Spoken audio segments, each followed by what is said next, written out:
Everything you own either supports your future or clings to your past.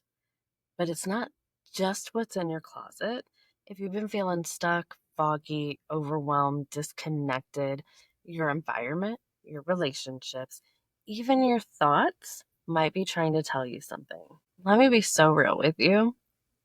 Clutter is costing you your peace. It's costing you your space. It's costing you clarity, energy, and progress. And it builds up for a reason. Don't leave me just yet, because today we're unpacking the mental, emotional, physical, and relational clutter that keeps you weighed down and how you can finally clear it. So we're not just talking about the physical clutter that you see around the room.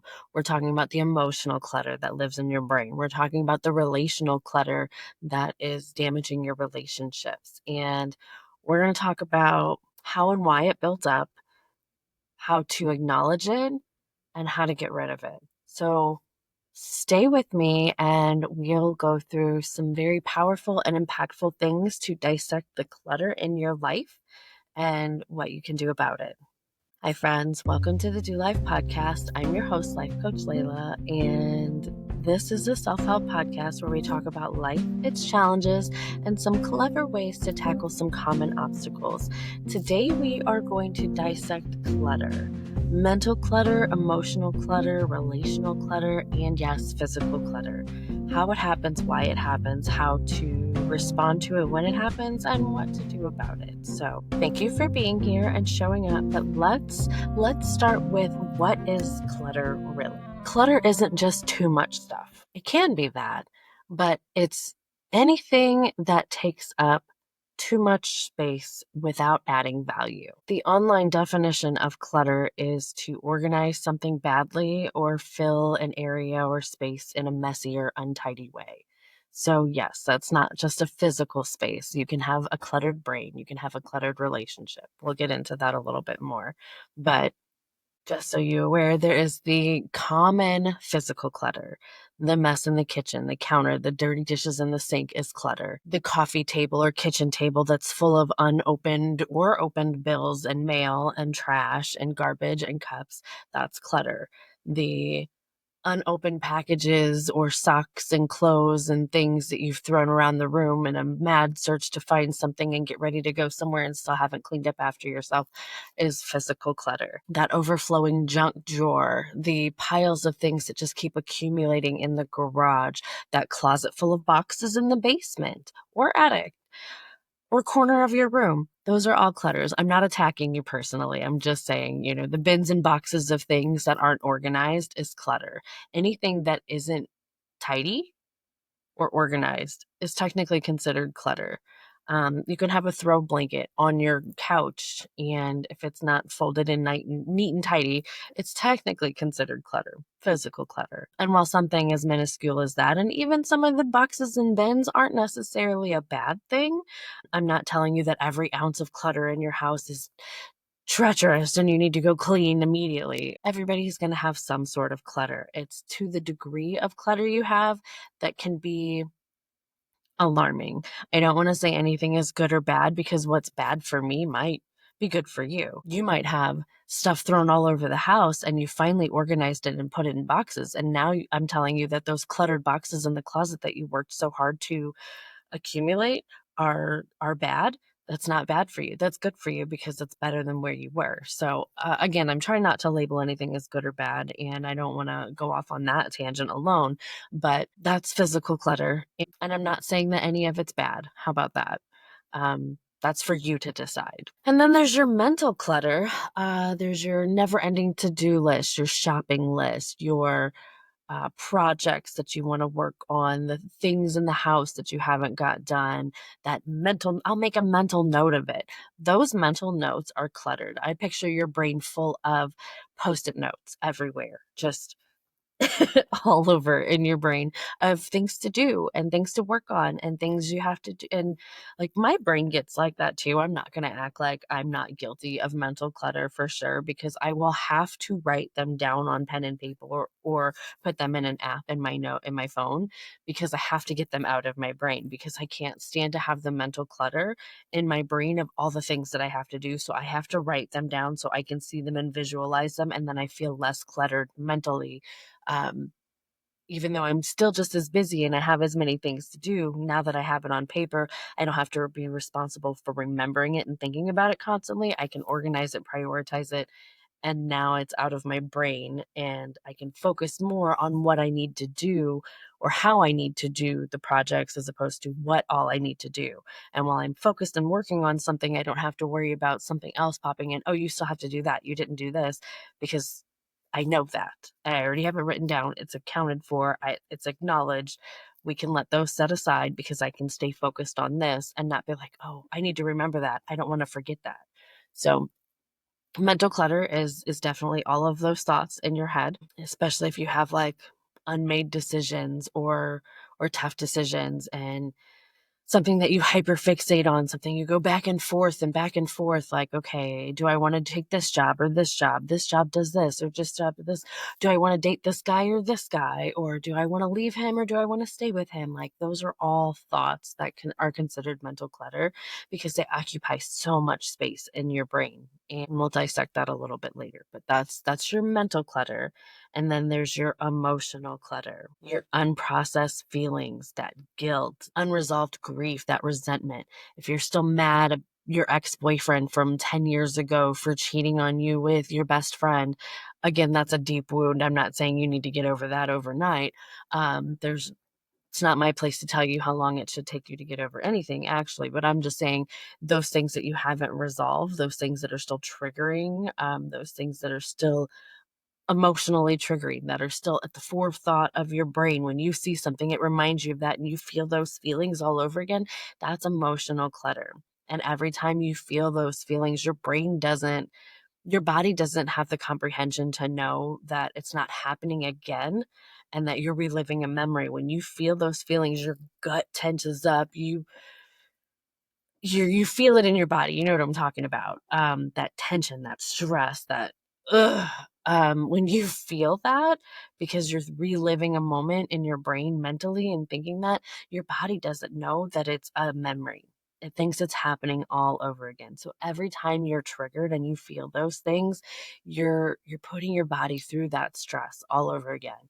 And then that's going to make it harder for you to release weight. That's going to make it harder for you to make big decisions. It's it's occupying too much of your emotional space and it's cluttering your emotions. So, well, we'll talk about how to alleviate some of that in a little bit, but that is your emotional clutter. So we've got physical, mental, emotional, relational.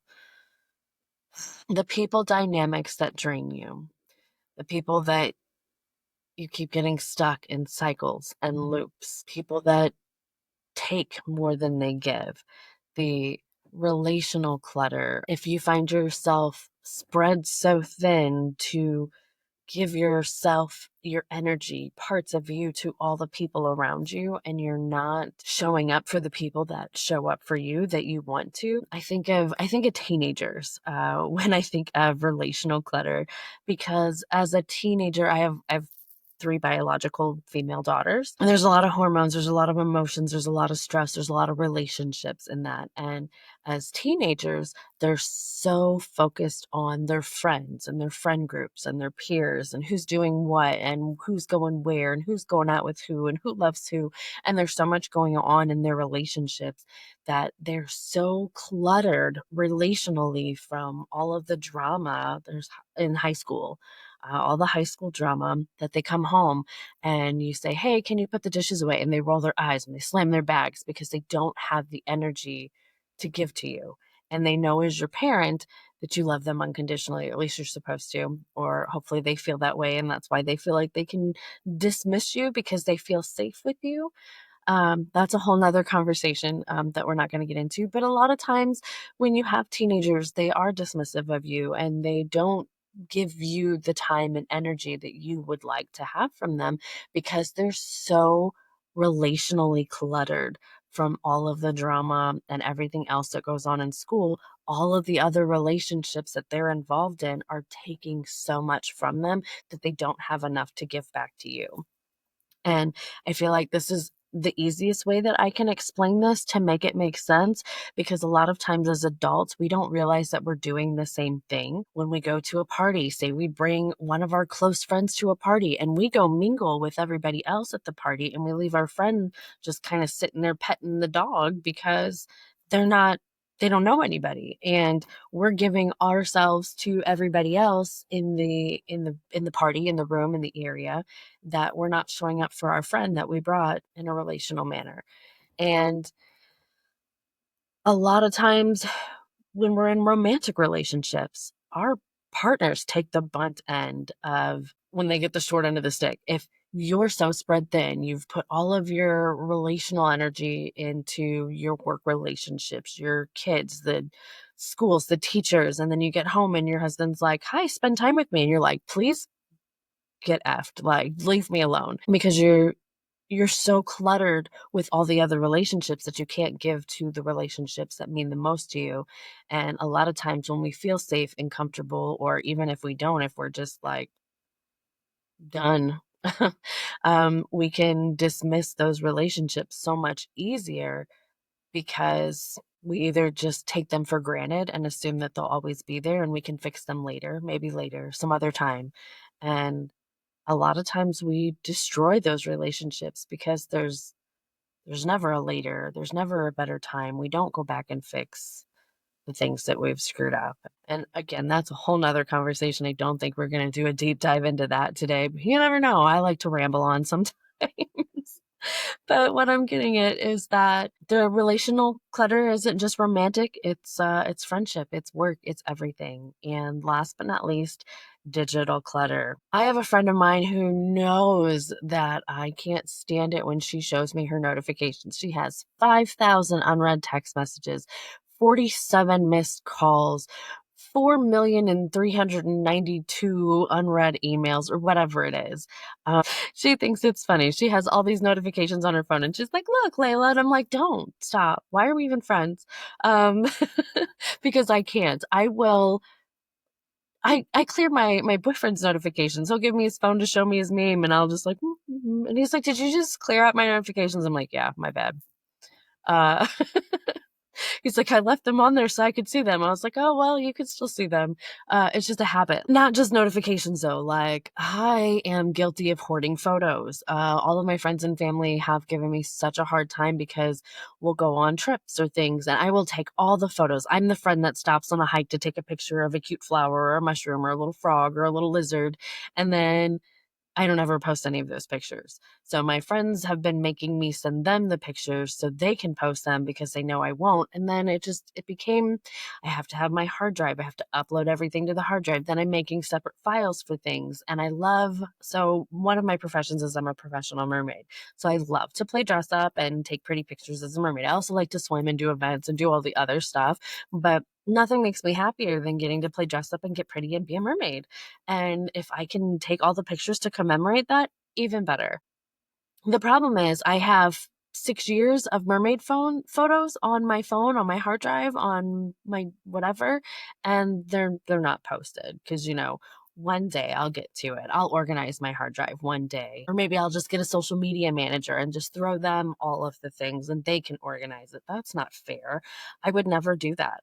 I whoever I wouldn't feel like I pay them enough to do that. So I would never do that to them. So anyway, files, apps. How many people have millions of apps? Your phone's like, you don't have any more memory on your phone. You can't take any more pictures and you have to go through and you delete apps. And it's like, what even is this? Why is this on my phone? Where did this come from? That's clutter. That's digital clutter. And it's not it's not as noticeable because it's newer in the history of evolution, obviously, in humans to have the digital clutter, but it is still a thing. If you're someone like me who has multiple emails for multiple things, then you have multiple things that can get cluttered up. And those emails turn into to-do lists that turn into mental clutter, and it's all in the house that Jack built. So it's just a big problem. And that's why we're here to address that today. So those are the main types of clutter and the definition. Clutter shows up wherever there's a lack of intentionality. And whenever we ignore it, it becomes background noise that slowly chips away at our capacity. And I want to clear the air and say that we don't collect clutter because we're lazy. It's not like, oh, I see that pile. I don't feel like dealing with it right now. No, it's not a priority. That pile will be there. I have to do this first. And then that pile never gets dealt with, regardless of what type of clutter it is. There's a lot of deep, very human reasons why clutter accumulates. And you've got your standard avoidance. There's a lot of reasons we avoid. We don't want to make a decision. We don't want to make the wrong decision. We don't want to regret the decision. We don't want to have a hard conversation. We don't want to deal with the consequences of having that conversation. We don't want to deal with the confrontation of having that conversation. We don't want to feel the emotions that come with having that conversation or doing those things or dealing with that. And I'll do it later is also my favorite form of avoidance. Because when is later? Define later. Otherwise, it's avoidance. I will do that in an hour and a half and then do that. Later isn't real. And then the opposite of avoidance is attachment. So we don't want to get rid of that thing because my dead aunt gave it to me and she wanted me to have it. Okay, well, she gave that to you. You don't like it. You don't wear it. You don't want it. Do you think she would want you to hold on to it forever and be burdened with this? Or do you think she would rather it go somewhere where someone would appreciate it and actually like it?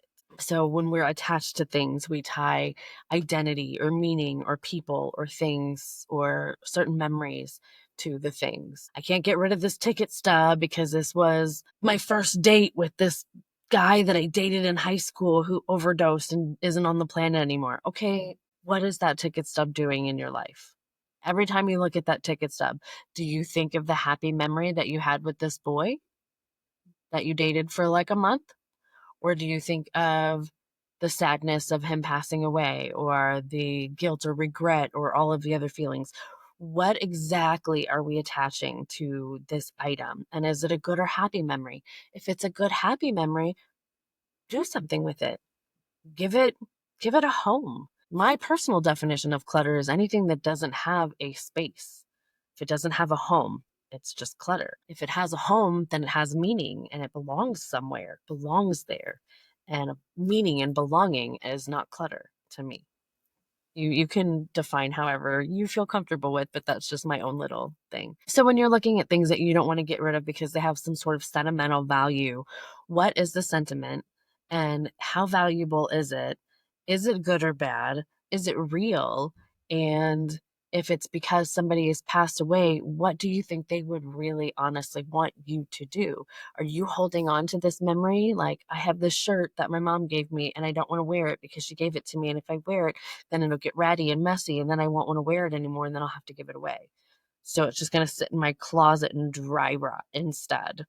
I was going through closets and stuff with my brother yesterday, actually. And he's like, oh, these shorts mom gave me. And he grabbed them and they dry rotted. And he's like, oh, sorry, mom. And he put them in the giveaway pile. Well, he put them in the throwaway pile. But like, to see him so effortlessly do that was just was very admirable to me because I would have had a moment. I would have been sad. They were dry rotted. Now I have to get rid of them. It's like I'm getting rid of that person and that emotion. But he was like, sorry, mama, that we had a good run. I like these. Thank you for that. And he said, thank you and sorry. And he was just done. And I was like, wow, that was so easy for him to just let go, where I'm having some sort of weird emotional crisis for him. Like, oh no, she gave those to you and you have to throw them away because they're dry rotted and old. And he was just like, I have enough memories, my memories. I have enough things. She wouldn't want me to keep that. And he's so right. And it's funny because I had the same conversation with my daughter who was like, she gave me these and She wants me to it was like leg warmers, and I was like, "You don't wear leg warmers, you're never gonna wear those." Like, she would not want you to keep those forever just to remember her by. She doesn't want you to remember her by the gift that she gave you that you don't want. And she was like, "Ooh, yeah. Yeah, you're right." I was like, "Yeah, you have enough memories, you have enough things that she gave you that you do want. You don't need to keep the things that you don't want." She would want them to go to someone who would appreciate them. And I can have that conversation with my child, I can watch my brother do it, but when it comes to me doing it, I'm like throwing her away. And so I get it. I have the weird attachment, and that leads me into the guilt. Um, you know, if I throw this away, am I throwing that person away? They gave that to me. Or, um, I spent real hard money on that, that my boyfriend was he really likes to calculate things. Like, "Oh, that table's not worth 3 hours worth of work, or we're not buying that." I'm like, "Who does that? Who thinks like that?" It's actually really helpful to think like that. I just never would've, it was the first time he sat down and he was doing the bills, and he's like, "$300 for the phone bill. I don't even call anybody. I don't need to pay that." I'm like, "Whoa, buddy, you calm down." But you get that guilt. I spent that money on that. They spent that money on that. I don't wanna let them down. I should be able to handle this. So you've got guilt attached to certain things. I don't want to tackle the clothes in the closet that I keep hiding things in because nobody can see the closet because I'm ashamed at my overwhelm and I feel like I should be able to do this. And I spend my time endlessly scrolling on social media instead of doing the things that I need to do. And I suffer from some sort of executive dysfunction where I just sit and rot instead of actually doing anything that I need to do. I might not be talking about me personally or you. I'm just saying in general that those are things that happen. And we have that overwhelming guilt of, I know that I can do this. I know that I have the time to do that. And now I'm embarrassed or ashamed at the fact that I haven't. So that is what I mean when I say the guilt that's attached to certain types of clutter. And then my favorite, not really, that was highly sarcastic, if you couldn't tell, is perfectionism. Where if I can't do it perfectly, I won't do it at all. If I know you're not going to do it perfectly, I don't want you to do it at all. If I can't learn everything I need to learn about doing a thing, I won't do the thing. And so we just keep accumulating knowledge. Um, I was actually accused of hoarding information in my brain during a coaching session. And I was so offended at the accuracy of that statement because that was so true. Like, I would just learn all of these things with good intent. I was going to do the thing, but I needed to learn all the information so when I did the thing, it would be perfect. And it was a really hard lesson for me to learn that perfection comes from doing, not from learning, and that no amount of learning was going to make me perfect, and that I was only going to get perfect by never. That's not a real aspiration to achieve, and you should get that thought out of your head immediately. But I would get closer to my definition of perfection every time I did something. You're watching this podcast evolve from terrible cell phone with trashy speaker to a better cell phone. Sometimes I use my fancy microphone, sometimes I don't. And play around with different softwares, different webcams, different microphones, different configurations, different lighting, different places, different areas in my home or surroundings. So it's still a work in progress, and I feel like every episode I put out is slightly better than the last one that I recorded. So there's no such thing as perfection, only progress. And I have learned to love progress more than perfection, and that was really, really hard. So being afraid of perfectionism. I can't put these clothes away because I don't have a fancy dresser to put them in. I'm just going to leave them in totes or on the floor, whatever the situation is. Oh, I got to organize my closet. So until I have time to organize my closet, I can't hang up my clothes. So they'll just sit on this half of the bed. Whatever the situation is. Again, I'm not here to judge you, and I'm sorry if I'm calling you out directly. I've had so many people are like, I can't believe you would just talk about me in your podcast like that. And I'm like, I wasn't. I didn't even know that was a thing you did. So if you're watching this and you want to yell at me for being like, why are you talking about my clothes? Have I been to your bedroom? Do I know I'm talking to you? chances are this is just a generalization that I've seen a lot of people struggle with, and this is just a thing that I'm saying. So don't get offended if this is you specifically. Most of it is me specifically. I don't have a pile of laundry on the bed. I just don't do laundry for months at a time. I have enough clothes that I don't have to worry about it because I hate laundry like most humans. I just have the luxury of having enough clothes to not have to worry about it as frequently. So, the laundry I do once every couple of months is a lot. And kudos to anybody who can wash, dry, fold, and put away laundry all in the same day. Like, you're magic. And I want to be you when I grow up. Anyway, what were we talking about? Clutter. So, clutter becomes a coping mechanism, but ironically, it also ends up adding to more stress. So when you think of, oh, I'll do this pile later, I'm working on this now, this is more important, that pile later turns into more stress because now it's physical clutter, it's mental clutter, it's emotional clutter, it's all the things. And so no matter what type of clutter it is, it's going to affect us. It affects your focus, it affects your emotions, your energy, your self worth, your relationships. When you have so much clutter, you can't focus. It's so hard to focus on what you're working on when there's so many other things going on, whether physically, emotionally. How many times have you gone through a breakup or some sort of emotional, I don't want to say disaster, an emotional event where it just replays in your head. You can't get over it. Somebody passed away. You can't believe they're gone. Somebody broke up with you. You can't believe they left you. Something tragic happens and it stays in your brain. Clutter is like that, but it's on a different scale. Some big clutter can be, if your relationship's cluttered and, oh, my girlfriend wants to leave me. I don't know why she wants to break up with me. I know I've been such a good boyfriend. I've done everything I can to make her happy. But have you let the relational clutter build up and not addressed any of the things? But like I said, it's really hard to focus when your bandwidth is stretched so thin and there's so many other projects and things going on. It's very easy to get overwhelmed and fatigued. You hear people who suffer from decision fatigue because there's just so many things to do.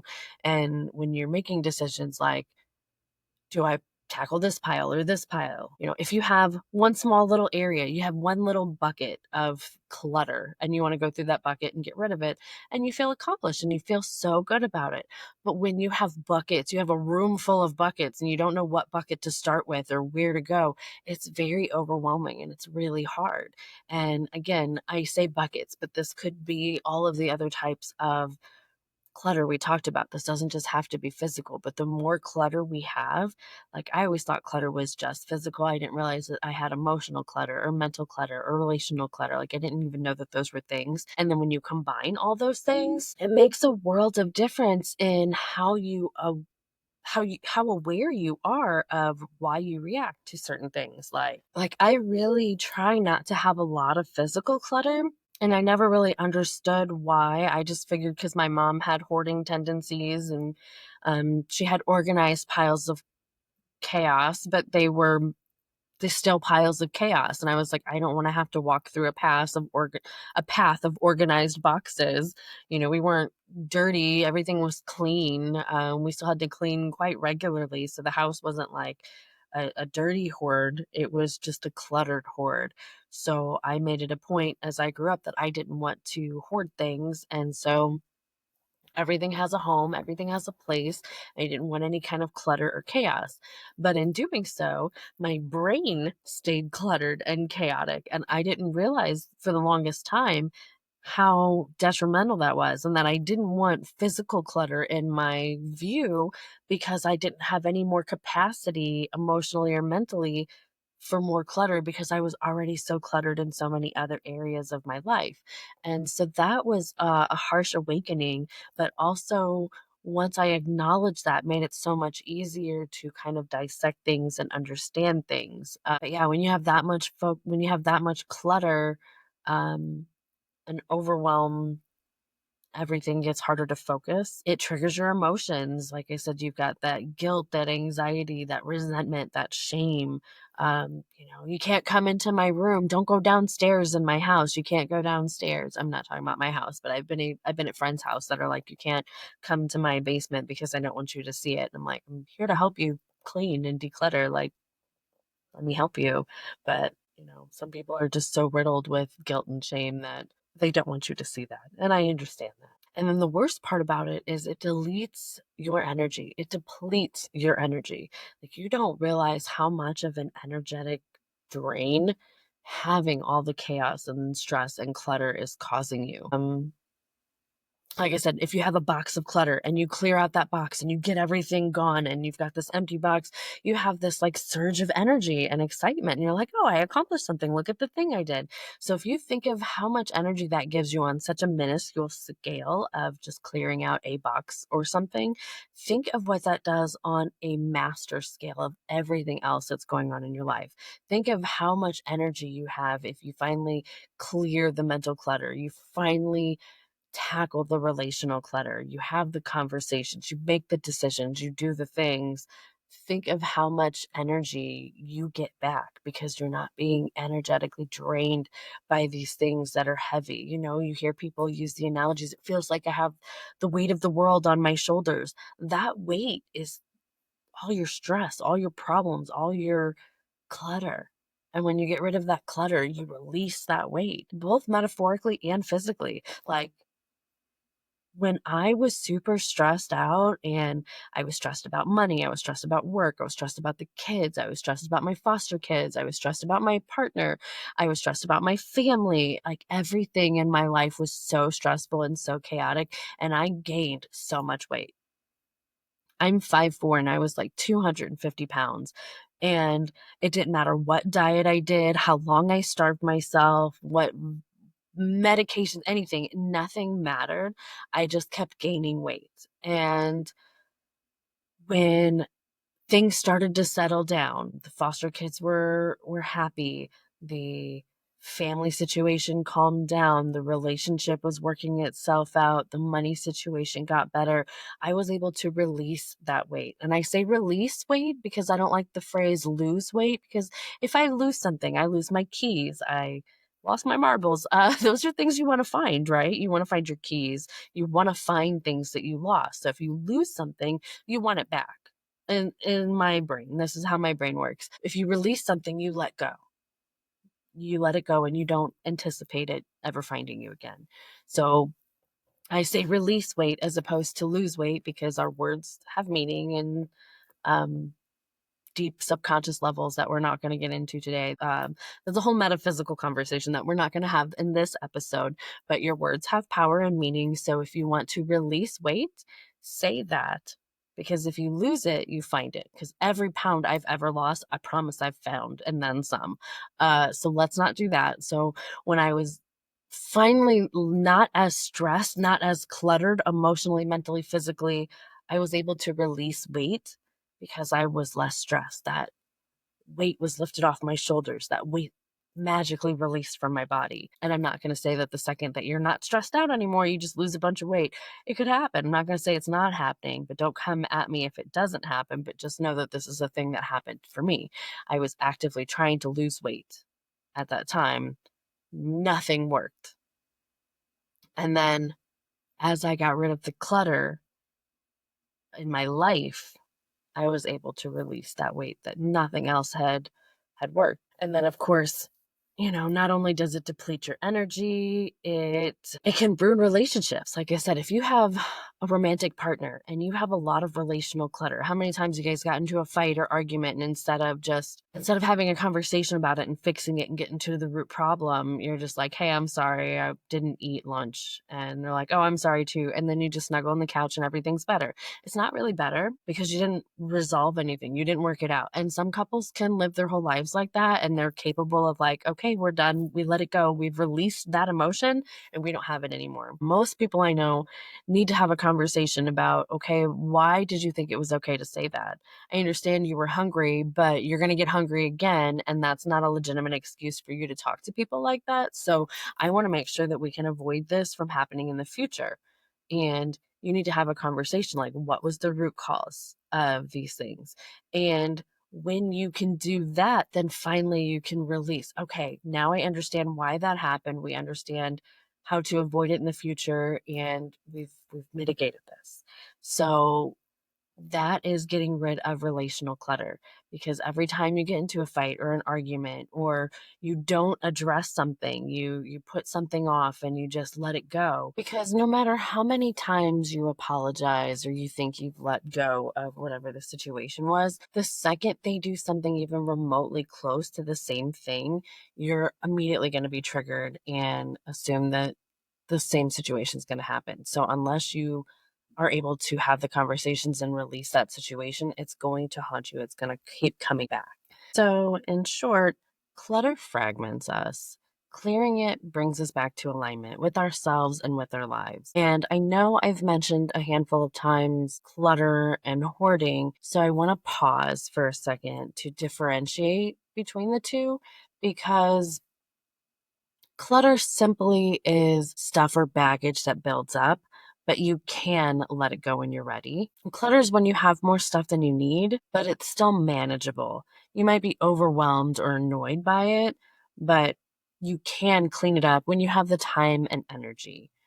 Hoarding, on the other hand, it's more intense and psychological. It's when the idea of letting something go causes actual distress, and the amount of stuff that you have actually starts taking over the quality of your life. A big key factor in differentiating the two is quality of life. If your couch is so covered in clothing and debris and boxes that it's not functional anymore, you might have a little more than clutter. If you can pick up the clothes that are on it, put them in a basket, fold them quickly, and put them away, it's probably not as bad. But if you can't even see your furniture, it's probably a little more intense than you think. People often hoard as a trauma based response, whether it stems from childhood, scarcity. Some people find clutter comfortable. It's familiar. There's also, the same like perfectionism. You can't throw it away unless you're absolutely sure that it's useless. I'm having a hard time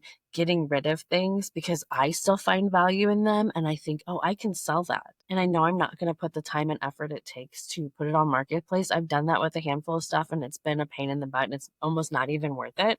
So I just kind of gave up on that. But it's so hard for me because it's like, I feel like it's more valuable than to throw in a yard sale. I don't want to just give it away. So that's something I struggle with mentally, and I know a lot of people do. But when you're hoarding, you take a baby broken Barbie shoe that has absolutely zero value, but for whatever reason you have yourself convinced that you need that for some reason. It's a deep psychological identity almost. It's having that represents a person or a part of you that you've dreamed up that needs the shoe at some point. It's really, really hard to explain the psychological aspect behind the thought process of hoarding. And if this hits close to home, I want to say there's no shame. We all have a tendency to hold on to some things for emotional reasons. The key is recognizing it and knowing when to reach out for help, whether it's from a therapist, a coach, or a professional organizer, someone who works with compassion. Have dealt with hoarders. I have dealt with people with lots of clutter. I am really good at organizing things, and I would love to help one-on-one. If this is something that you struggle with, I can help declutter your physical space, your mental space, emotional space. I can help you in your home, and I can also help you with your life as a life coach. My website should be linked in the show notes. You are more than welcome to book a one-on-one call with me, and we can see if this is something that I can help you with, because it is a very serious matter. It's a fine line between clutter and hoarding. Clutter is something that you can get to one day and you'll get rid of it whenever you have the time. Hoarding is something that you don't want to deal with or acknowledge because you're not sure that you're capable of getting rid of it, if that makes sense. So I just want to say that if you suffer from hoarding or you're not entirely sure that it's hoarding or clutter, get a second opinion, reach out to someone, talk to someone, and let's make sure that you get the help that you need to tackle this, because if you have hoarding tendencies, it's really hard to overcome that by yourself. And you can have a professional organizer come in and make sense of everything that you own, but that's not going to stop you from bringing more things in and from continuing to hoard. So you need to work with a trained professional that can help the mental aspect behind it. So once the hoarding is cleaned up and addressed, you don't continue to fall into the same patterns and behaviors. So again, I say this from a place of love and understanding and no judgment. So please reach out if you need help or assistance. If this is very triggering to you, you're not alone. And okay. So I want to get into the practical ways to declutter all of the areas that we've discussed. So the first and probably easiest is your physical clutter. And I know for me, my physical clutter is basically a direct relation to my mental health. If my house is a mess, then you know my brain is a mess. And I wish that wasn't the case, but I understand it seems to be that way for a lot of people. So if you can tackle an area of your life and you get that sense of relief and that weightlessness, and that helps you feel better, even if for a moment, then you can maybe declutter some of the other areas of your life. So whatever's easiest for you, start there and work your way up. So we're going to talk about physical clutter first. So the way I tackle physical clutter is start with one room, one space in that room. So let's start in the bedroom. Your bed is the biggest piece of furniture in the room, I'm assuming. Clear off your bed. Clear off your bed, make it pretty. Even if you just throw all the clothes on the floor or in a basket or whatever, make your bed. Having that visual aid is so key. If you're in the living room, clear off your couch. Even if you're just putting things in a box or something, clear off that couch. It's a simple act, but just seeing that, having that visual representation is so powerful. It's so impactful. And it gives you that sense of accomplishment that, like, oh, look at the thing that I did. Look what I just did. Look what I can do. The way I like to organize is to have 3 bins. You have a trash bin, you have a yard sale, giveaway, sell bin, whatever, don't want to keep bin, and then you have a keepsake bin. So we all have those items that we've talked about that have some sort of sentimental value that we just can't seem to bring ourselves to let go of. We'll put those in the keepsake box for another time. So again, we're giving them a home that gives them purpose and meaning. And then one day, eventually we'll go through that box and we'll be able to get rid of things. Ideally, every time you go through that box, you get rid of more and more things, but that'll be something to address at a later time. Right now, we just want to put things in a home.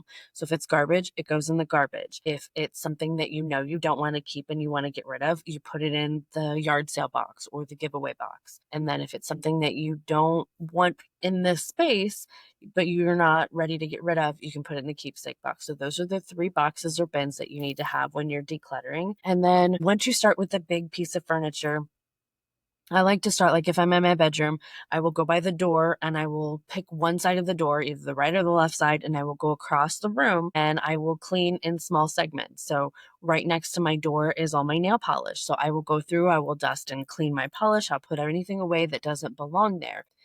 This is a trick that I've taught myself that is very, very helpful, because I know my ADD brain, if I take a cup from my bedroom and I go to put it in the kitchen, next thing I know, I'm doing dishes and then laundry and then sweeping and then making dinner, and I haven't cleaned anything in my room. So what I like to do is I make organized piles of things that don't go in that room. So I'm cleaning my nail polishes that's right there by the wall. Say there's a cup that goes in the kitchen. I'm going to make a pile on the floor for everything that I find that goes in the kitchen, because I know if I leave that space, I leave that room, I'm getting distracted. So then I finish cleaning that, I move to the next spot. I find something that goes in the bathroom and something that goes in the pantry. I'll make a pile of things that go in the bathroom or the pantry. If I don't have a lot of things that go in other rooms, I might just have one pile of things that belong in other rooms. These are things that don't belong in this room. So as I'm cleaning, I'm just cleaning each segment that is in that area. And then I go around the room and I clean the whole room like that. Next thing I know, I'm all done with the room. And then I can find all the things that don't belong in that room and then start to put them where they go. If your space is a little more overwhelming and you're having a difficult time going through one space, like I'll clean my nails, I'll dust and wipe down and clean everything, that might be a bit much for you. If you can just put what goes in that space for now. Maybe you can just do a scan of the room and just take everything that goes in the kitchen, and you take like a bin, and you put all the kitchen stuff in that bin and take that bin to the kitchen. You take all the stuff that goes in the bathroom, and if you have to do your room that way, you take everything out of your room that doesn't go in the room and you do that first, and then you come back in and clean. A really, really easy trick. Layla, I don't have enough time to sit and clean and organize my entire room. That would take a whole weekend. I have a life, I have kids, I have a job, I have friends. I get it. Give yourself 10 minutes a day. Set a timer. 10 minutes every day to dedicate to cleaning one area of your space. Again, we're still talking about physical clutter, but 10 minutes a day, you're going to fold the laundry that's on the couch. You don't even have to put it away, but you're going to fold laundry for 10 minutes straight. And a lot of times you'll find when you set that timer that you're already in the zone and you're like, oh, I've already folded this much. I only have this much left. I might as well just get it done. And you might even be so motivated to put it away. You never know. But if that's more realistic than setting a goal of cleaning a section of a room, set a goal for a specific amount of time and just know that you're going to focus on cleaning for that amount of time. And then make sure that when that timer goes off, that you're not frustrated or aggravated. Oh man, I only got like this small pile of stuff folded. I still have a whole couch full of stuff. Don't beat yourself up over what you didn't do. Praise yourself for what you did do. Give yourself credit for the cleaning that you did do, for the decluttering that you did do. So in your physical space, make sure you're focused on one surface at a time, one area at a time, one room at a time, 10 minutes at a time, whatever is going to work for you. And then maybe make a box for keepsake, or we'll deal with that later, or a box of things that belongs to other rooms. However is going to work for you. These are just some things that I've accumulated over the years that have worked really well for me, and I wanted to share those with you. Now, mental clutter is a little different. Like I said, one of the things I do is I write my to-do list down and organize them. My favorite thing to do is I use my calendar, my phone, like my Bible. If it's not in my calendar, I'm not doing it. So if you make plans with me and you don't see me put it in the calendar, I'm not going. So there's the thing that you know about me now. But one thing I like to do is I sit down every Sunday and I plan out my week. And I will have specific things that I need to do on specific days. But for the most part, I put all of my tasks and things that I need to do for the whole week on Monday and prioritize the 3 most important things per day, and I'll put them on those days. So then on Monday, you see I have this big long list of things that I need to do, and I will try to do as much as I can on Monday, because everything I don't get done on Monday, I have to physically move to the next day on my calendar. And if I don't do it on Tuesday, I have to move it to the next day on my calendar. And that's so tedious and time consuming and annoying, and I hate it. So it forces me, it motivates me to do the things on the calendar so I don't have to move it to the next day. So that's a little trick that I've used. Learn how to say no to things that are not essential. I did a whole episode on boundaries. I will link that in the show notes too. So just make sure that you know what your limits are and you know how to say no and you know how to set boundaries. That will help alleviate some of the mental clutter, because when you're already stressed, super thin, and you're doing as much as you possibly can, and somebody asks you to do more and you say yes, you're adding to your mental clutter and you don't need to do that. Something else you could do is create rituals in between tasks. I struggle with structure and routine, waking up the same time every day, doing the same thing, eating the same things. That's not a thing that I'm really good at. I have an idea of what I want my day to look like, and I try to have some sort of structure and routine. So if you can add to that, like if you know I'm going to deep work on this thing for 2 hours, and then after 2 hours, I'm going to give myself 30 minutes to stretch or scroll on social media, or however you want to reward yourself, make sure you have that. So those are things that you know you want to do. When I'm trying to work on my mental clutter, I make sure I have a plan in place. I do a thing called a brain dump, where I just take my journal and I just start writing, and anything that comes out is there. Like you'd be surprised how many scribbles are in your brain, and then when you scribble them on paper, how empty your brain gets. And I don't mean that in like a dumb way. I mean that in like how relieved you are. Like there's so many thoughts. Like I want to say I read something that was 90% of our thoughts are recycled thoughts. Or is it 70? It doesn't matter the percentage, but most of our thoughts are recycled thoughts. Like we think the same thing over and over and over again. And then when you write them down, you get them out of your brain and then you can look at them and you see them almost from like a different perspective. And it helps with problem solving and solutions. And so do a brain dump. If you just feel super stressed and overwhelmed and there's so much in your brain, just start writing on paper in a journal and see what comes out and see what happens. I also like to do a daily recap. So I plan every Sunday and then every night before bed do an assessment. Okay, so what did today look like? Did I accomplish everything I wanted to? What didn't I do that I wanted to do? Why didn't I do that? How can I avoid these setbacks in the future? What could I have done differently? What am I grateful for? And what are my intentions for the next day? So when you fall asleep, you recap today's day, dissect it, making a make it a point to do better tomorrow. And then when you wake up in the morning, part of my meditation, my morning meditation is visualizing the day and how my day is going to go through. Most of the time I can visualize everything almost exactly as it happens, but then if something goes off track or something I have a minor setback or something happens, I'm not so thrown off by that. It used to like ruin my whole day and mood and everything. And now it's like, oh, okay, well, that's a thing that happened. Let's move on. So when you're planning your day and trying to create routines, try to segment your day, your morning planning, and then evening recap, because that will help you eliminate some of the daily stress that happens and having a plan in place to deal with some of the things as they happen. So that is one way I like to tackle our mental clutter and your emotional clutter. This one is a tough one. I feel like this one is really important because emotional clutter is something that we keep that we don't even know that we keep. And this is typically a two-person job. So I am doing monthly mermaid meditations the first Monday of every month at 7 p.m. Central Standard Time. I'm trying to go live on the YouTube channel I did last month, and I plan on doing it again in July. This is 2025, so I don't know when you're watching this. It may or may not still be relevant. But next month, I'm going to do an inner child healing. I did an inner child healing in a group coaching session, and one of the guys had such a profound impact to him. He realized he hadn't processed the grief of losing his grandfather at a young age. It changed the way he wanted to parent his own children. He realized there were all these different things that he hadn't processed. He was crying. It was beautiful. It was a really good session. And it made me realize how much emotional clutter we carry that we don't even realize we have. He wasn't aware of these things. So many coaching sessions I've had where I've had aha moments where I'm like, oh my gosh, I didn't even realize certain things.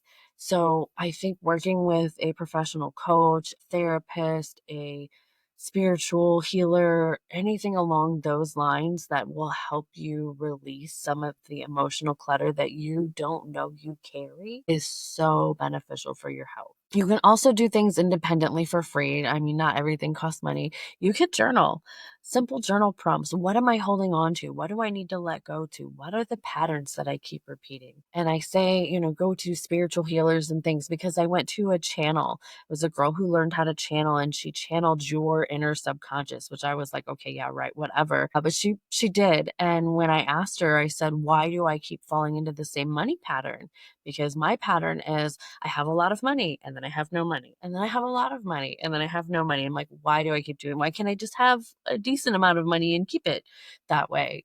And she channeled my subconscious and she says, oh, I came from nothing. I deserve nothing. I have to prove that I'm worth something. So I build up this empire. But then once I get to this empire, I don't believe that I deserve it. So I crumble it down and then I have to start back over again so I can prove myself that I'm worthy of this empire that I'm building, even though I don't believe I'm worthy of it once I have it. And I'm like, that was so profound. And having that insight, I would have never got that on my own. And that was her tapping into my subconscious. She also said some other things that I'm not going to share on the internet that was very relational and was like, there's no way that you would have known that. There's more to that story, but it was very much like, I believe she was tapped into my subconscious and knew certain things. And I was like, okay, But having that insight helped me heal my money wounds that I didn't know that I had and see patterns that I could kind of see the patterns, but I didn't understand the depth of where they were coming from. I see a lot of people will date the same person,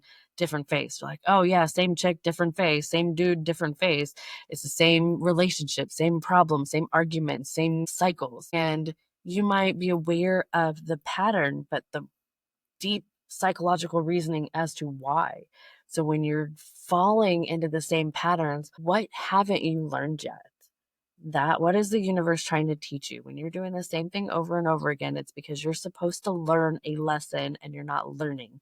And you're going to keep repeating the same patterns until you learn that lesson. To take a look at it from a very deep psychological level, you need to get in touch with your shadow self. I'm doing a whole course on shadow work soon.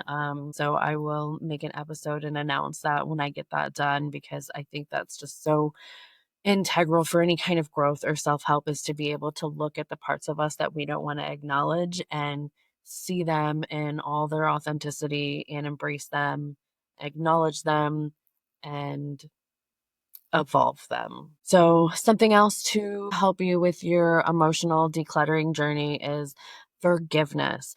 And don't hate me for saying this. I know so many people are like, I try to forgive them and it doesn't work for me, or they don't deserve my forgiveness.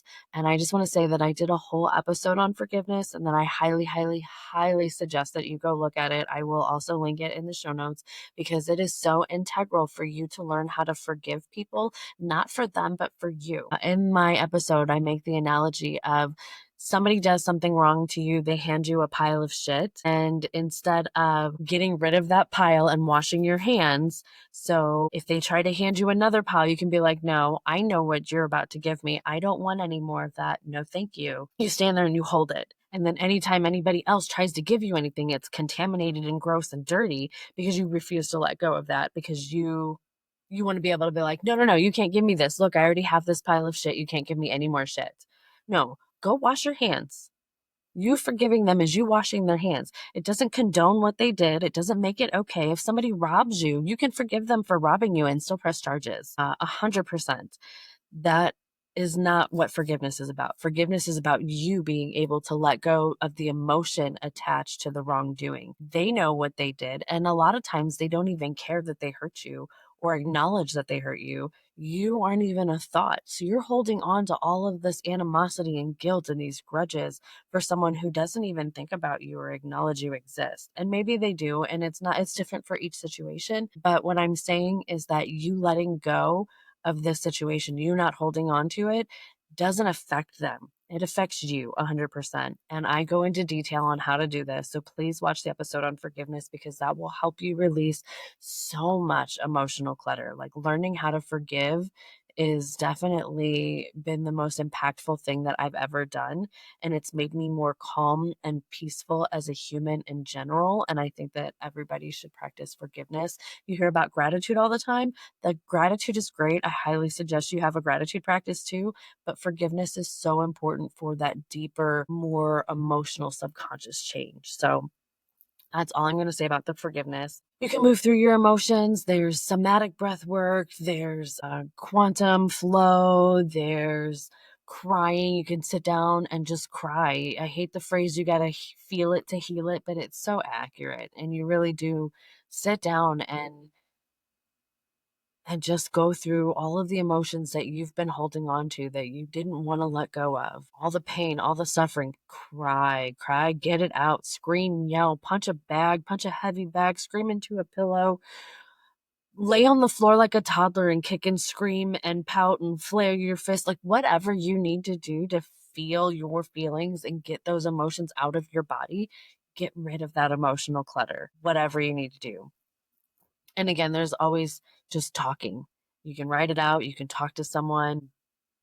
Sometimes me making these episodes and just rambling about certain situations are kind of cathartic. So having a conversation with a good friend, or maybe even just recording yourself and not ever sharing it with anybody, might be good enough. So those are just some ways that you can get rid of some of the emotional clutter. Now let's talk about relational clutter. First and foremost, boundaries. I think it is so important to set healthy boundaries. I've done a whole episode on setting healthy boundaries. I will link that in the show notes for you to watch too. It is okay to say no, and just know that the people that are going to have the biggest problem with your boundaries, with you setting boundaries, are going to be the people who are probably the reasons you needed to set boundaries in the first place. And these relationships could be in the workplace, they could be through friendships, they could be parental, they could be any kind of relative. So know that you need to set the healthy boundaries. Know that it's okay to say no when someone asks you to do something and you're not capable of it. If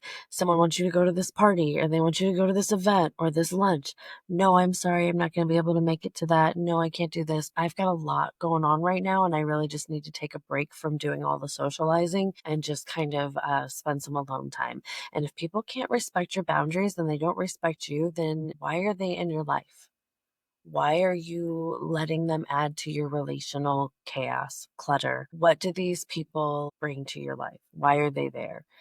So that's just something I want you to kind of be more mindful of is where are you dedicating your time? Are you like a teenager? Are you giving your time to all these people who don't matter and aren't relevant and lacking healthy boundaries and taking for granted some of the relationships that are meaningful to you? Are you putting your spouse or partner on the sidelines because you just assume they'll always be there for you? I see this is a big downfall in a lot of relationships, and I'm guilty of this at times, was just like, you know what?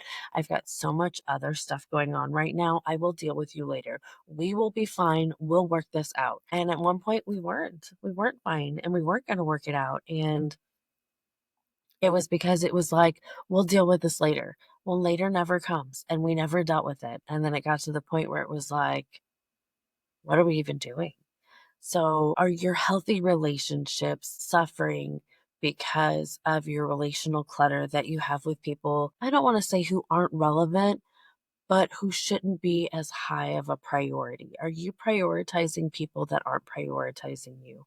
Why? That's something definitely to think about. So setting healthy boundaries, saying no to things that are going to drain you, saying no to hanging out with people who don't need to be in your life. I've definitely cut out a lot of people lately because they just energetically drain me. They lie and tell stories all the time, or they just want to be a victim and everybody to feel sorry for them. They don't actually want any kind of solutions or helpful workarounds.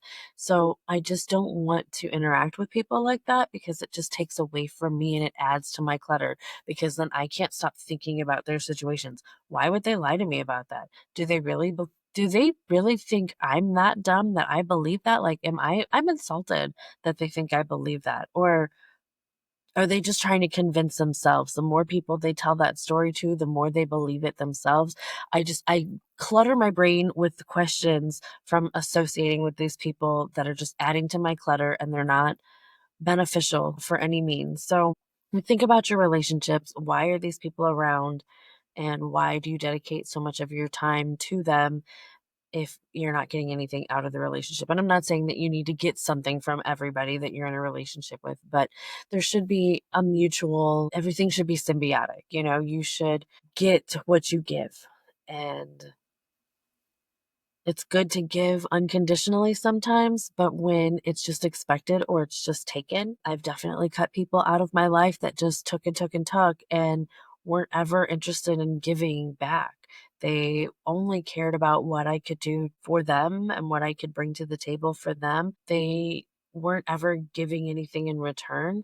And the second I stopped giving to them, I didn't exist anymore to them.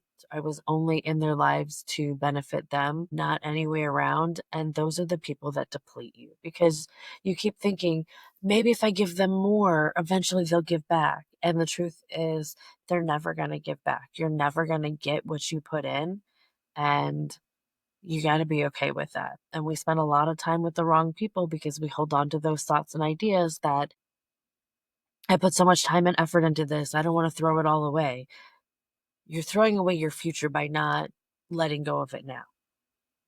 Yes, you've already spent all this time, but this is already happened and we've learned lessons. We did the things and now we know from those things that we did. If we know it's time to let go and we don't let go and we continue to hold on to it because we don't want this time to be a waste, then all you're doing is wasting this time.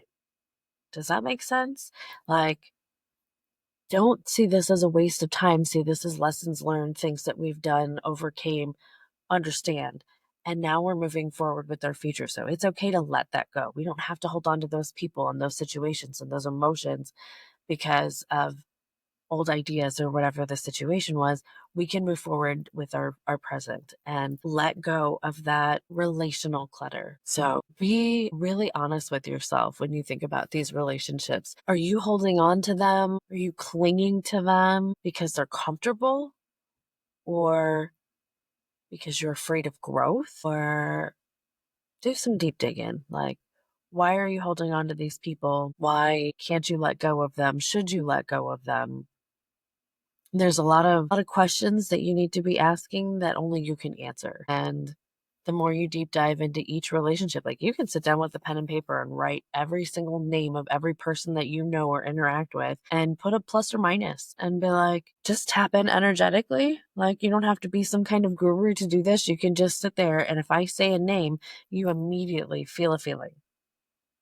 And it doesn't matter if this name is from someone from grade school, from kindergarten that you barely remember, that name will trigger a response, and it's good or bad in your brain. Immediately, you know what it is. If you overthink it, that's your brain taking in. You're not tuning into the energy. So the energy is the second I say a name. If I say April, and you know in April, you're going to have that plus or minus is going to pop into your brain. And when you see their name on that paper, you just write that plus or minus. And then I want you to look at everybody that has a minus and let them go energetically. They're like, you know what? I love you and I release you. I don't need to keep you in my life. I don't need to hold on to you. And if there's names that are on that list and you find yourself struggling to let them go, then do more deeper reflection. Who are they and why do they mean so much to you, and why are you having a difficult time to let go of them? I struggled with this with my biological mother. There was a lot involved in that, and at some point, for my own mental health, I had to release her with love. Like, I want nothing but the best for her, and I hope her well in life. And I hope she gets the help that she needs and her mental health turns around. And one day she's all better. That would be great. That would be ideal. I wish no ill towards her, even though I know she curses me every chance she gets. And I'm okay with that because that's not my problem. That's not me. That doesn't reflect me, that reflects her. And I want nothing but good things for her, but I need to want that from a distance because involving myself with her and her chaos and her toxicity was not okay for me or my family, for our mental health. And I know so many people come at me like, oh, your mother gave birth to you and she did this. And I love those people. I love that you can't fathom a world where there is a terrible person that is out there raising children. And I have so many friends with toxic mothers and people who have done terrible things to their children. And the fact that you can't fathom that those people exist is a good problem for you to have. So I love the comments that are like, I can't believe you don't talk to your mother and you're part of the problem, and all these awful, hurtful, hateful things that you say to me because you don't understand. I love that. I love that for you. I honestly do. I love that you can't understand the pain and trauma that a child has to go through to cut their mother off. It's not an easy situation or solution to a problem. It's not like, oh, she didn't buy me this coat I wanted, I'm never talking to her again. No, it's not that. And the fact that you can't comprehend anything outside of that is amazing for you. And I'm so happy for you. But cutting toxic people out of your life is not the easiest thing to do, especially when there's trauma bonds and deep connections. So when you're writing your list and you have these pluses and these minuses, if you put a plus and you know it should be a minus, contemplate that. I'm not telling you what to do other than really dissect your thought process behind your pluses and minuses and what you're struggling to let go of and why. Um, and just think of, your inner circle, who's just draining you and who's nourishing you. And that was easy for me. There's certain people like you, when you hang out with them, do you get excited to hang out with them or do you dread the idea of hanging out with them? When you're done hanging out with them, are you invigorated, excited, renewed, at peace, chill, relaxed, or are you energetically drained and exhausted and tired and just done? So these are all things to be very mindful of when you think about who is contributing to your relational clutter. And we've already talked about interpersonal clutter between a relationship, between two people. If you have a business partner, are they not holding up their end of the bargain? Are you doing more work than you feel like you should? Are there conversations that need to take place between you and this partner in order to kind of clear away some of this clutter? We've talked about romantic relationships and parental relationships. Are there conversations that you need to have with your children and you're just avoiding them because you don't want your kids to hate you or lash out at you, or even in friendships? I know so many people don't have conversations with friends because, well, I didn't want to have that conversation at this time. And, it's never really a good time to have certain conversations. And sometimes they just need to take place and be done because the longer you draw it out and the longer it takes you to have those conversations, the more awkward it is, honestly. Like, if someone comes to me and they're like, "Hey, remember this thing that happened a month ago? Yeah, I'm pretty upset about it." And I'd be like, "What the fuck? Why are you coming to me with this now?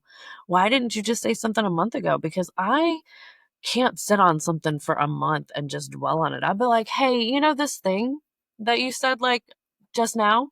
Can you not? Can you help me understand what you meant by that? Did you mean to say it like this?" I can't do that.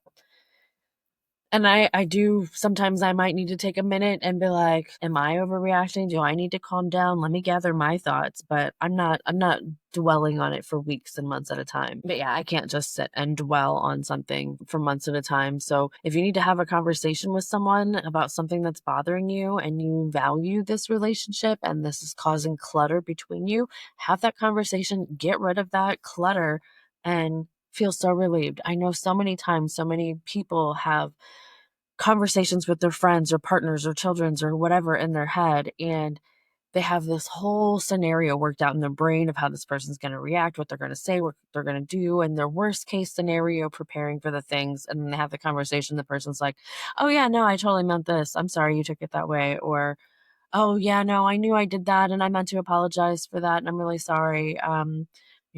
That was a one-off thing. I absolutely value our friendship and I'll make sure that that never happens again." Or, whatever the situation is, but you get yourself all worked up about something that's not really real. Anxiety is just basically your brain reacting to hypothetical situations and things that aren't real. And you get really mad at me for saying things like that, but that's all anxiety is just worrying about a future that isn't really real. It's just like depression is kind of dwelling on the past that has been scientifically proven that our thoughts and memories aren't really accurate a lot of the time. So that's kind of fun to know.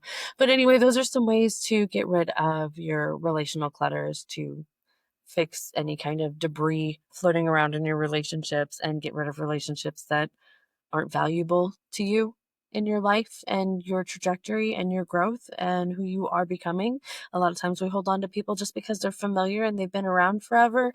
And I have friends like that, like, "Oh, hey, I've been friends with you for 25 years and you're the same person and I've evolved so much. And it's not that I'm a better than you kind of evolution. It's just that we're different. And you love who you are and want to stay that person forever. And I love that for you because you're an amazing human, but we don't click like we used to because I'm not the same person I was when we hung out 25 years ago. And the things I do and am interested in and find pleasure out of are not the same things that bonded us 25 years ago. And those people get a minus on my checklist and I love them and I don't wish ill upon them. And I'm not going to be like, "I can't hang out with you anymore." But it's very minimal because when I do hang out with them, I am exhausted because it's not in alignment. We're not in energetic alignment. There's a disconnect there. And again, it's not better or less than, it's just different. So those are relational clutters. And last but not least, my favorite, digital clutter. I get in so much trouble because all of my digital devices are on silent. If you want to get a hold of me, you have to message me or call me. My watch will give me a notification. It'll vibrate. I've gotten several messages and calls while I've been recording this episode, and that's fine because this is my priority. My podcast is my priority right now. I will get back to whoever whenever it's convenient for me. I am not a slave to my phone, and I refuse to let notifications on my digital devices overwhelm me. So anytime I download a new app, immediately turn all the notifications off. I'm sorry, Duo. I don't need to know every 8 seconds that I've dropped out of the number one spot because somebody else decided to play for the day. I will Duo when it's convenient for me and not because you remind me 87 times a day. I don't need those notifications. I don't need notifications from games. I don't need a million notifications from emails. I check my emails in the morning and I check them in the evening. So if I get an email in the middle of the day, all 837 of them from the 90 different email accounts that I have, they will get looked at and addressed when it's convenient for me, not because I have a notification. If it's important, you should have access to me and you should call or text me. And other than that, I don't want any notifications on either of my phones, my personal phone or my business phone. My business phone is on and working during business hours, but when I am not at work or if I'm taking a break, my phone is on silent. And I think so many people don't know how to turn the notifications off on their phone, or they don't know how to delete apps, or I have a friend of mine who has Google Teams for work and they're always getting notifications for Google Teams. And I was like, you could put do not disturb on your phone and set certain apps to not disturb you. And if your workplace, if you haven't signed a contract and they're not paying you to be on call, then you don't have to legally respond to those messages outside of business hours. And again, I'm not telling you to get in trouble or do anything. Double check what your work requirements and contracts are. I'm not telling you to do anything outside of your contractual obligation. That's your responsibility to figure that out. So yeah, that is definitely within your rights to do, but they can't tell you that you're on call if they're not going to pay you for being on call. And they can say, oh, you're not a team player. Oh, I'm absolutely a team player when I'm paid for it. I act my wage. So if you want me to be on Teams 24/7, you're going to pay me to be on call. I need my on-call pay, or you can shove it up your ass. You could say it a little bit more tactful than that, but anyway, so decluttering digitally. I have my apps organized on my phone. So when I go to look at an app, it's alphabetized. Most phones' default setting, which is so stupid, is to show up in the order it was downloaded, like your most recent downloads. Like, I don't remember when the last time I downloaded my banking app was. I don't know where to find that. I do know that if I put my phone in alphabetical order, that I can just go right there. There's my bank and find it.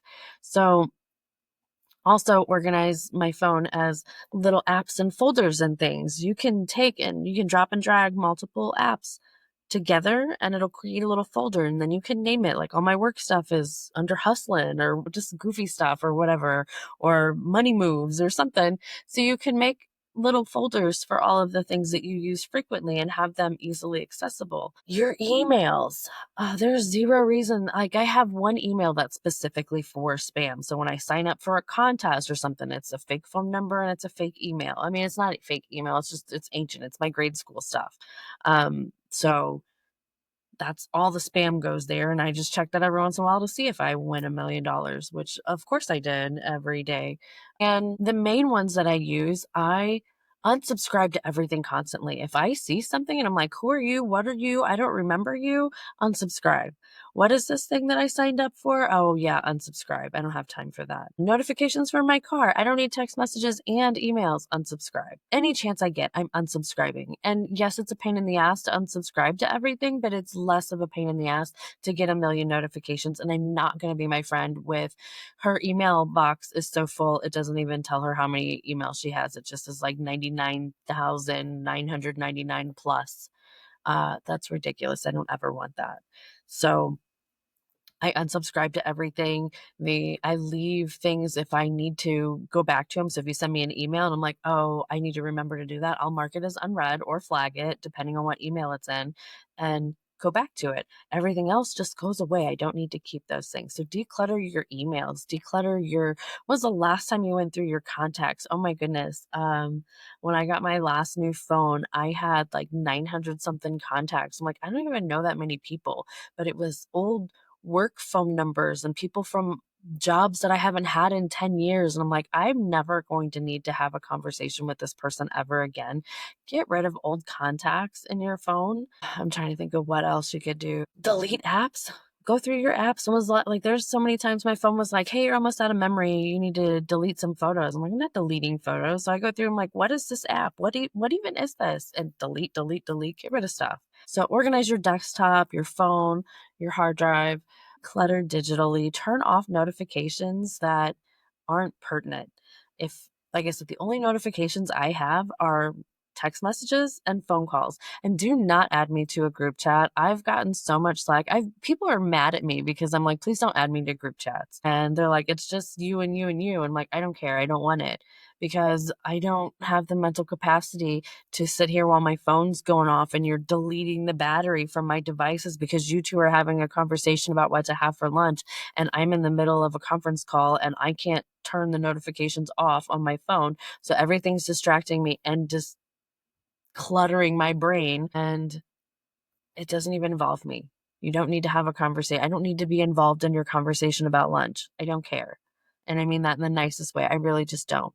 Like, if you were asking me specifically, I'll respond to you when it's convenient for me and when I have time.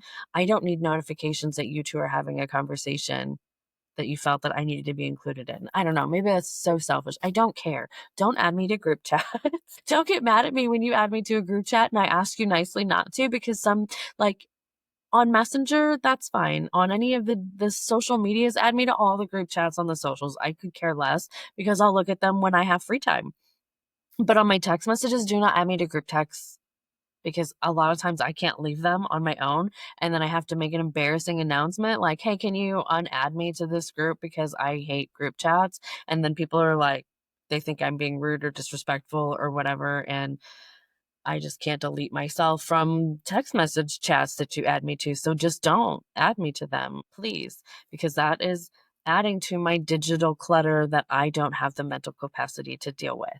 So that is a boundary I've set. That's a boundary that most people I know have been very respectful of. So I appreciate that. And I appreciate you. And these are just different things that I wanted you to be aware of that are considered clutter, that are cluttering your brain, that you may not even know exist, that you may not even think are problematic. But when you think of all of the things, when you think of all the conversations with friends that you haven't had, all the notifications on your phone that are teetering in the background of your brain, all of the things that you have on your to-do list, all the piles of things that you have around your house, these are all clutter, and these are all weighing heavy on you, and these are all taking away from your brain powers, your emotional capacity, your thought processes. There's so many things that these are affecting negatively.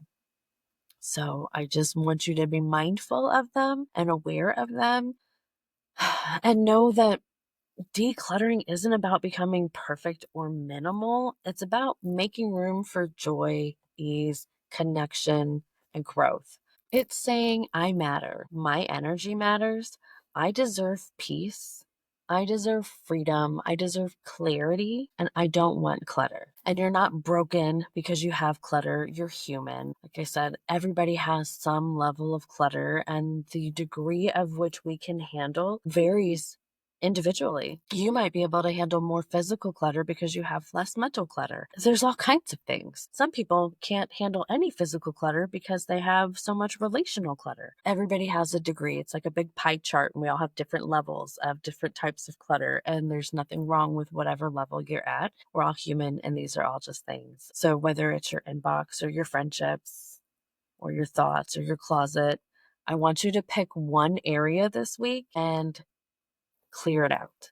So if you want to have a difficult conversation with a friend and get rid of some clutter, if you want to clean your closet, if you want to delete a million apps from your phone, organize your photos, organize your hard drive, pick one thing this week and give future you a little breathing room. I hope that you found value in this episode. I really just wanted to share some of my top tips and tricks for decluttering, because I found that certain things have been really impactful and profound in my life. And I want to share all of these things with you. So again, like, share, comment, subscribe, do reviews, all the things will help me bring more episodes and more information to you. I love you and appreciate you so much for being here. Let's go do life uncluttered. Thank you.